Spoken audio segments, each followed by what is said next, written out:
Yo, halo semuanya, balik lagi bareng saya ya. Yang kali ini akan melanjutkan series Girl From Nowhere Season 1 di episode ke-8. Dimana di episode kali ini kita akan melihat sisi lain dari Nano yang biasanya misterius dan selalu menakutkan. Kali ini akan terlihat lebih berperasaan. Dan mungkin ini adalah episode dimana akhirnya Nano bisa menangisi seseorang. Daripada tambah penasaran dan tambah bingung dengan apa yang saya katakan, seperti biasa tanpa basa-basi panjang lebar kali tinggi, langsung saja kita gas kui.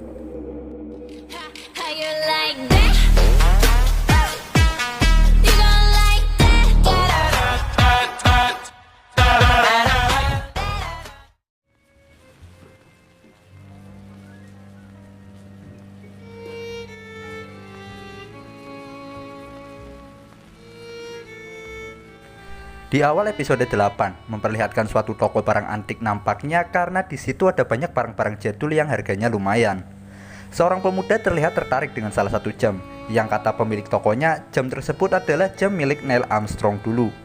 Si pemuda ini pun mulai tertarik dong, namun karena harganya yang terlalu mehong, si pemuda ini pun tidak membelinya. Namun dia tetap mendapatkannya dengan cara mencurinya dari toko tersebut. Wah, bener-bener. Dia pun melihat Nano dengan seekor kucing di tangannya. Dan yap, kucing milik pemilik toko sudah dicuri oleh Nano.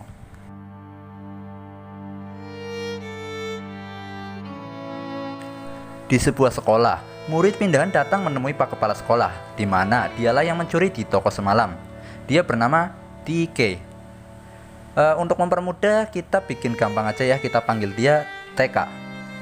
Oke, si TK ini dikeluarin dari sekolahnya yang dulu karena serangkaian masalah yang dia buat, termasuk pencurian. Saat di ruang kepala sekolah pun TK sudah mulai lirak-lirik dengan plakat dan pulpennya Pak Kepala Sekolah.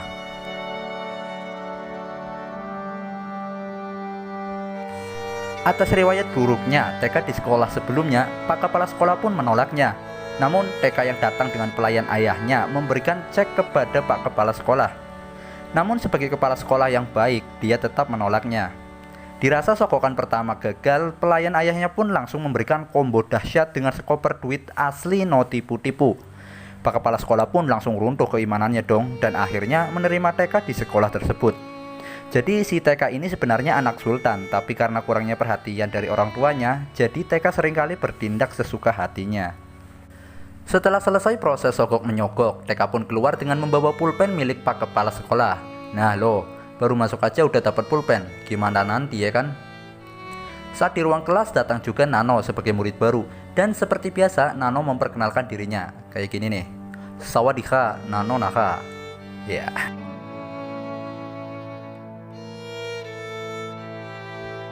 Nano yang melihat TK mulai kepo dengannya. Dan teman sebangku Nano menjelaskan bahwa si TK ini adalah murid yang bermasalah, dikeluarkan dari sekolah lamanya karena suka mencuri. TK yang sebenarnya mendengar itu bersikap bodoh amat. Sesaat sebelum makan siang, teman sebangku Nano menanyakan apakah Nano melihat penghapus miliknya. Nano hanya menggelengkan kepalanya, dan ternyata penghapus itu ada di mulut Nano dong. Nano menghampiri TK yang lagi menyendiri di atas gedung sekolah. Nano pun memberinya beberapa makanan yang kemungkinan itu juga hasil curian. TK menanyakan apakah Nano tidak takut kalau suatu saat dia melaporkan Nano. Karena TK juga tahu bahwa Nano juga suka mencuri seperti dia. Nano pun menjawab dengan santuy, buat apa takut, toh nggak akan ada yang percaya juga sama lo. Ya juga sih. Tiba-tiba saja Nano mengangkat tangannya dan menunjukkan jam curian milik TK yang kini sudah berada di tangan Nano. TK pun terkejut terheran-heran. Belum sampai di situ saja, Nano kembali menunjukkan plakat yang ada di ruang kepala sekolah, di mana TK cuma dapat mencuri pulpennya, sedangkan Nano bisa mendapat yang lebih wah. Nano menjelaskan bahwa cara mencuri TK adalah cara yang kuno penuh resiko. Nano pun mengajaknya mengikuti kompetisi lomba mencuri antar siswa, di mana pesertanya adalah mereka berdua, untuk membuktikan siapa yang lebih gege di antara mereka.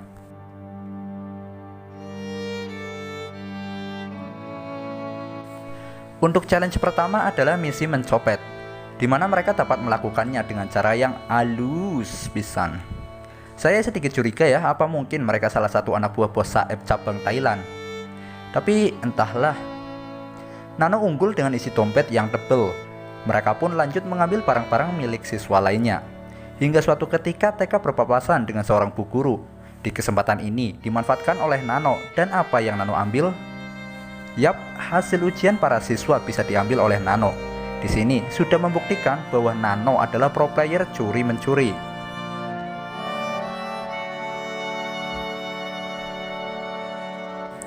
Mereka pun semakin dekat, hingga malam-malam aja masih mencuri minuman bersama. Karena Nano dan TK satu server ya dalam bidang curi-mencuri, akhirnya mereka pun semakin akrab dan terlihat mulai tumbuh benih-benih cinta yang menggelora. Dengan senyuman yang ceria serta canda dan tawa mereka lewati bersama. Ya. Kedekatan mereka bukan hanya di luar sekolah saja, begitu juga di dalam kelas.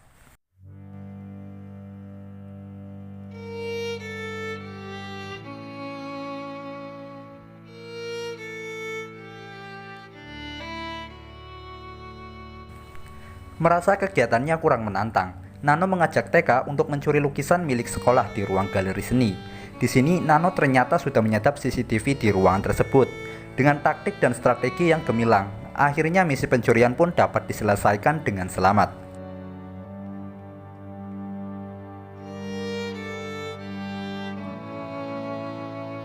Kabar pencurian lukisan pun tersebar di sekolah dan para siswa menghadapi pengecekan tas di kelas.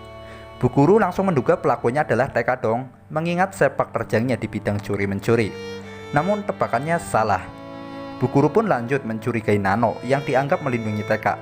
Dan ternyata Song juga. Ternyata mereka memajangnya di atap gedung sekolah. Nano pun menunjukkan hasil kerja kerasnya di bidang curi-mencuri selama ini, dan isinya tuh barang-barang elit semua pokoknya dah. Sampai-sampai berlian milik istri kepala sekolah Nano yang dulu pun Nano memilikinya. Ajib memang.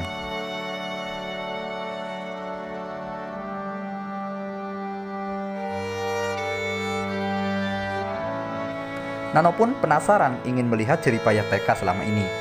Akhirnya TK membawa Nano ke rumahnya yang sunyi. TK menjelaskan bahwa dia masih mempunyai ayah, namun jarang bertemu. Di sini Nano berjanji akan mengembalikan ayahnya kepada TK. นาโนทำให้พ่อทีเคกลับมาได้นะ Nano menanyakan visi misi mencuri TK, yang katanya nih cuma buat kesenangan aja. Namun langsung dibantah dong sama Nano.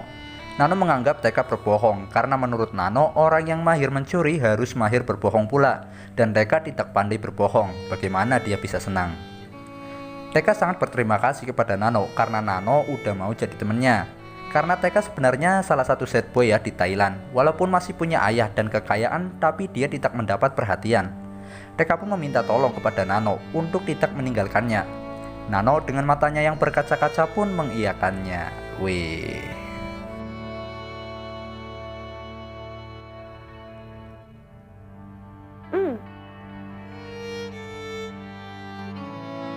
Keesokan paginya Nano membuat rencana besar. Dia akan merampok uang Pak Kepala Sekolah, di mana uang yang harusnya dimanfaatkan buat kepentingan sekolah malah dimakan sendiri oleh Pak Kepala Sekolah. Jadi ya gas aja lah mereka rampok.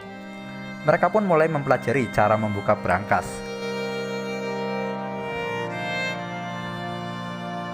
Kali ini lingkungan sekolah sudah diawasi oleh satu skuad Pak Polisi. TK pun mulai goyah dong keberaniannya dan meminta untuk membatalkan rencananya. Nano yang sudah fix positif mantep dengan rencananya memilih untuk melakukannya sendiri. เดี๋ยวก่อน จะ นะ ตาม เนาะ มาทำไม ไม่ได้ทำตามแผนแล้ว Karena nggak mau terjadi apa-apa sama Nano, TK pun akhirnya mau ikut rencananya. Dengan syarat apabila Nano tertangkap, maka Nano harus bilang bahwa dia dijebak oleh TK. Di sini TK sangat wow sekali ya, mengorbankan dirinya untuk seorang Nano. Nano yang melihat sikap TK kepadanya pun terlihat tersentuh hatinya. Jarang-jarang loh Nano kayak gini, biasanya kan si Nano mendominasi lawannya kan. Karena ucapan TK membuat hatinya Nano jadi mencair dong, dan akhirnya mereka pun beradu mulut. Kini ikatan cinta RCTI di antara mereka pun mulai terjalin.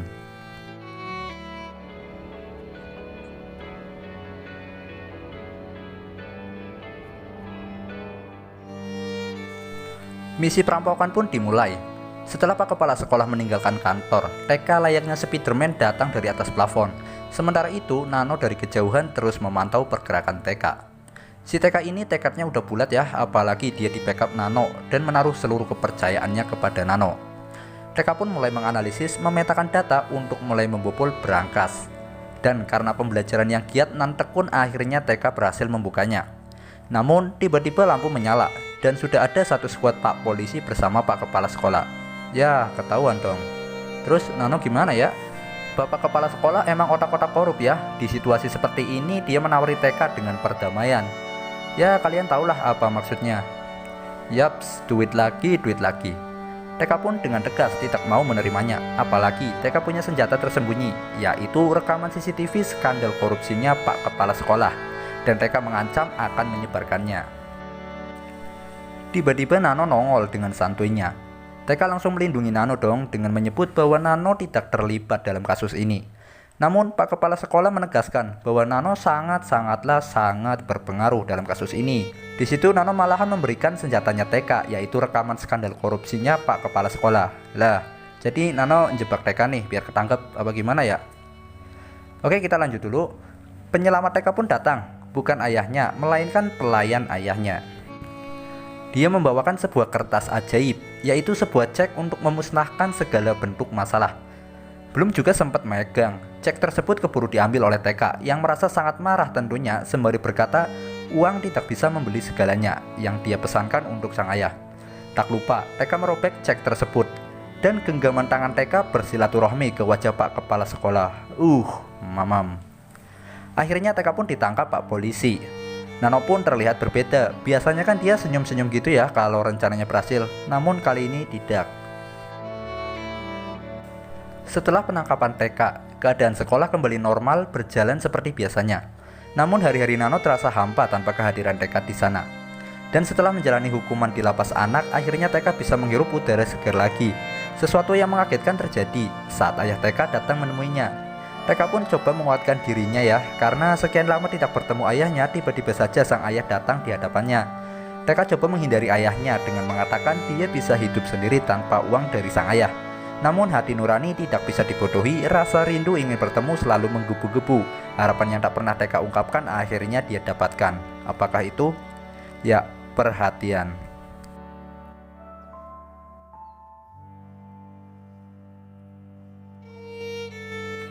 Setibanya di rumah, TK langsung kepikiran tentang kenangan-kenangannya bersama Nano.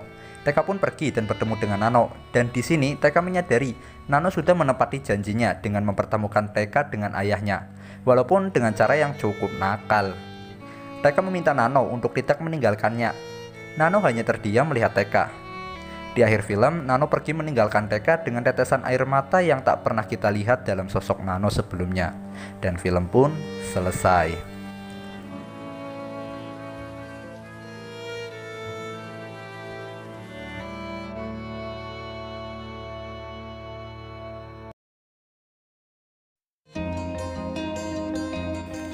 Yose, akhirnya Nano mewek juga.